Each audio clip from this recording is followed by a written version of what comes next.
Hay un motor uno casi invisible que impulsa a las naciones. Es una herramienta increíblemente poderosa, pero a la vez muy incomprendida, la deuda pública.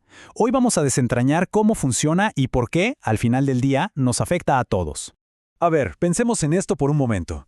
Un país necesita de todo: hospitales, policías, carreteras, escuelas, la lista es larguísima. El gran problema es que el dinero de los impuestos casi nunca, pero nunca, es suficiente para cubrirlo todo. Entonces, ¿cómo se financia el futuro cuando el dinero no alcanza en el presente? Bueno, es precisamente aquí, para resolver este enorme desafío, que entra en escena la deuda pública. Es la solución que han encontrado prácticamente todos los gobiernos del mundo. Muy bien, arranquemos por lo básico. El gran préstamo del país. ¿Qué es exactamente esto de que un país entero pida dinero prestado? Vamos a ver que en realidad no es tan complicado como suena. En esencia, la deuda pública es eso: dinero que un Estado pide prestado. Pero ojo, no es que vaya a un banco como lo haría cualquiera de nosotros, no. Lo que hace es vender unos documentos, unos valores, principalmente bonos, a todo tipo de inversores. Pueden ser ciudadanos, bancos, fondos de pensiones o incluso otros países. El trato es bastante directo. Quien compra uno de estos bonos le está dando dinero al Estado. Y a cambio, el Estado hace una promesa muy clara: te voy a devolver tu dinero en una fecha futura y mientras tanto, por haberme prestado, te voy a pagar un interés cada cierto tiempo. Esto, claro, nos lleva a la siguiente gran pregunta. Si pedir prestados significa que hay que pagar intereses, ¿por qué los países lo hacen? Pues resulta que hay razones muy, pero muy poderosas para hacerlo.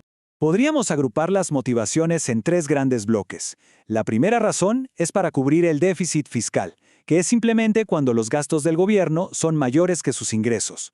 La segunda, y esta es clave, es para invertir en el futuro. Y la tercera es para poder reaccionar ante emergencias que nadie se esperaba. Para que se entienda bien la idea de invertir, esta analogía es perfecta. Es como cuando una familia pide una hipoteca para comprar una casa. Saben que es una deuda grande, pero es una inversión a futuro. Bueno, un país hace algo parecido. Se endeuda para construir un puente, un puerto o una red de fibra óptica. La lógica es exactamente la misma. Se invierte hoy esperando que esa infraestructura genere más riqueza mañana y haga que pagar la deuda sea mucho más fácil. Ok, ahora pasemos a la mecánica. ¿Cómo se materializa todo esto en la práctica? El instrumento estrella aquí, la pieza clave, es el bono. El bono es literalmente el corazón de todo este sistema. Cuando alguien compra uno, le está prestando dinero al país. A cambio, el Estado le va pagando intereses cada cierto tiempo, eso es lo que se conoce como el cupón, hasta que llega la fecha de vencimiento. En ese momento le devuelve el monto original. Es como una pequeña recompensa por haber confiado en el país. Entonces, aquí viene el punto crucial. Para un inversor, los bonos de un gobierno se consideran de las inversiones más seguras que hay. ¿Y por qué? Por una razón que parece obvia, pero que es fundamental. Los países, a diferencia de una empresa, no suelen desaparecer de un día para otro. Y ahora sí, llegamos al centro del debate, al verdadero dilema que genera tantas opiniones y discusiones apasionadas sobre la deuda pública. Hay una idea muy generalizada, casi un mito, de que la deuda es, por definición, algo malo.